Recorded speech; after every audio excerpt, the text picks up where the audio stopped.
Anchor Ben Swann giving you a reality check. Ben, welcome back to the program. Brian, thanks for having me. It's always a pleasure, man. You have such some great things, these little things you do called reality check, keeping us up to speed on what I will characterize oftentimes as shenanigans. Craziness going on in Missouri over the weekend with people being arrested at the delegate selection meeting. What do you got on that one, Ben?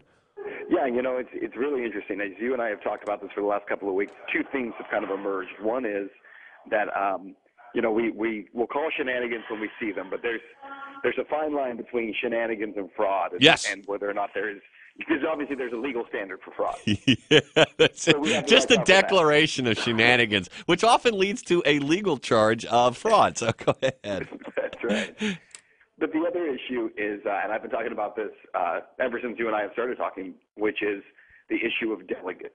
That the real issue in this race is not about winning beauty contests from state to state. It's about winning delegates. And so as I've tried to explain this to people, and we've done a number of pieces explaining how the delegate process works and actually educating a lot of people on this, now we're seeing the results of that, which is a lot of people don't realize how this works, but when a state like Missouri holds its beauty contest last month, then in the month of March, when it's all over with, all the folks who were named delegates show up to vote on who's going to move on to the state convention as delegates. And at the state convention, they vote on who's going to move on to the national convention. So what's been happening over the last few days has been the process of voting on those state delegates. It's kind of like a weeding out process of sorts, a voting up or upvoting certain people to go on to the big deal, right? Absolutely. And it's not based upon who won or who lost in the beauty contest part, because those are just straw polls. Right. They don't actually mean anything. And so there are a lot of people who are under the assumption, well, if Rick Santorum wins in Missouri, he's therefore going to take all these delegates from Missouri. That's not necessarily the case. So what we've seen is in Missouri, and one reason I've really stayed away from how, some of these states where there's been a lot of accusations is because you really need evidence of things that are going on. Missouri, the folks who were there brought their cell phones, and there is so much video that they captured of what happened. Let me give you a quick rundown of what took place. In Missouri, they all meet, over 1,000 people in a high school gymnasium to have this delegate meeting. The guy who's in charge of the meeting, his job is to nominate and take nominations on who will chair the meeting. Okay. Under Robert's Rules of Order. It's pretty simple stuff. Sounds like it. Well, what he does is instead of hearing from the crowd and taking nominations, he simply arbitrarily appoints someone. When he appoints this guy to become the chair of the meeting, you can hear people in the crowd beginning to yell and calling for a division and a point of order. Now, the way a division works in Robert's Rules of Order is when you say division, and anyone can call for it, you have to have all of the yeas stand and be counted, and then all of the nays stand and be counted, so you have a clear representation of who's saying what. You can't just call for a voice vote where everyone just yells yay or nay. They won't follow any of these rules. There's a guy who's videotaping. They refuse to move the meeting forward until he either turns his camera off, he refuses to do so, so they call the cops. Wow. 20 cops show up. This guy's arrested and put in the back of a squad car. Other people are still recording, but they have their phones down, so it's just audio, and you can hear the audio. And they start nominating this guy named from the floor named Brent Strafford to get up and to be the chair. But you can hear the chairman saying, "I'm not going to entertain any points of order right now. I'm not going to entertain any nominations. What? I'm simply going to nominate." So he arbitrarily nominates. Well, he nominates or he appoints? Well, I'm sorry, excuse me. He appoints. So there is no vote. It's like I am the leader. I am saying what it is. I'm done. This isn't a process. We're not going to follow Robert's Rules of Order on this? At all. And then on top of that, you can hear, the majority of the crowd, there's these loud voices chanting this guy's name who they're trying to nominate.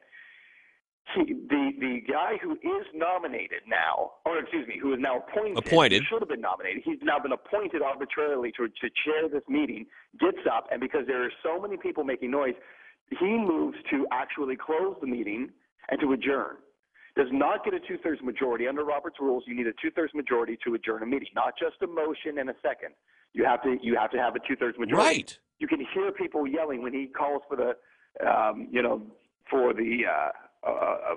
point of order. Point of order. No, they didn't remember the point of order, but he says, will the motion carry? And you can hear all these people yelling no. And he says, motion carries, go out. So they leave. Now, here's the craziest part. So they go outside into the parking lot, And this guy who they were calling for, Brent Strafford, stands up in the parking lot and says, under the rules, because he's on the Caucus Rules Committee, under the rules of the Caucus, we are allowed to continue to carry on as long as we're in the same location as what was previously posted 15 days ago. Right. The venue has. He said we're in the same venue. We can continue having the meeting because there was no proper ruling, 2/3 majority to adjourn the meeting. Correct. And as long as they're in the same location, he said originally it was posted. It was not posted as the high school gymnasium. It was just posted as the high school. Aha! So parking lot is a high school. Parking lot's a high school. And the video, now there's lots of video of this because there's all these people with cell phones out. So there's video where he stands up on a chair in the parking lot, and there are hundreds of people outside around this chair. And he's explaining to people, it is so orderly. It is so calm. He's explaining to them, here's what we're going to do. We're going to take nominations. So they nominate him out there in the parking lot now to chair this meeting. He says, we're going to pass a petition around. We're going to list on there our delegates for nomination. Then we'll vote on them. He says, everyone's wearing a wristband. You need to write down the numbers on the wristband so that we follow the rules exactly. He says on video, you better hurry up and do this before the SWAT team gets here. Now, he was joking. But within 5 or 6 minutes, a group of cops come in. There's a helicopter overhead. They arrest him. Oh, my Lord. Take him out in handcuffs. Again, it's all on video. He's being taken away in handcuffs. I interviewed him yesterday via Skype. We're going to run the interview tonight. Fantastic. He says when he was taken to the police, because he was asking, what's the charge? They will tell you when you get there. Well, what am I being arrested for? We'll tell you when you get there. Oh, my God. To the police station, they gave him a citation for trespassing, for criminal trespass, because he wasn't supposed to be in the parking lot. Oh, this is absolutely frightening. It is. It absolutely is. When you have cops coming in, and I'm telling you, you'll see the video. There is nothing in this video where these people are being belligerent. They're not being violent. They're not being disorderly. And these aren't a bunch of teenagers and a bunch of young people either. These are middle-aged people. They're young people. They're older people who are there, and they're just they're there participating in the democratic process, and they're being railroaded. Ben Swann, I guess for the cops to show up and arrest that guy, you know what it reminds me of? It reminds me of that scene in The Godfather when they're out protecting Don Corleone outside the hospital, and the cops show up and start, beating people up. What are you doing out here, kind of thing? It makes you kind of wonder in whose pocket the cops are in this situation. The situation there was ridiculous. We're also going to do on Wednesday night, same thing happening in Georgia. They're not following the rules. They had a nomination slate in Georgia for delegates. And rather than presenting the nomination slate, they just said, we're going to vote on it arbitrarily, yays and nays. You hear a few people say yay, and this is also on video, and you hear a bunch of people say nay, and they call for division, division, stand up and count them. And the chair says, we're not doing division, we're not doing point of orders, we're done. I'm approving this list as it is. Wow. And so that's all on video, too, and that happened in several places in Georgia. So. Ben, we'll be certainly watching Fox 19 tonight to check this out, and tomorrow. But real quick before you go, who is on which side is the faction that threw out Robert's rules and ultimately had the police come arrest somebody?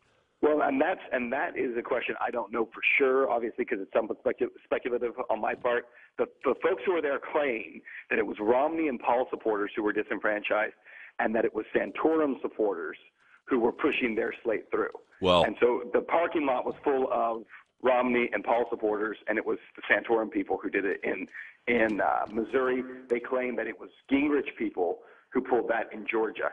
In order to get those delegates. I tell you what, Ben Swann, Fox 19, we're going to be watching this tonight, and I know you're going to find out and get to the bottom of this because somebody has to, and I'm glad you're around to do it. This is absolutely, we're beyond shenanigans without a doubt, Ben. Yeah, definitely so. We'll be watching tonight. I'll be talking to you again next Tuesday.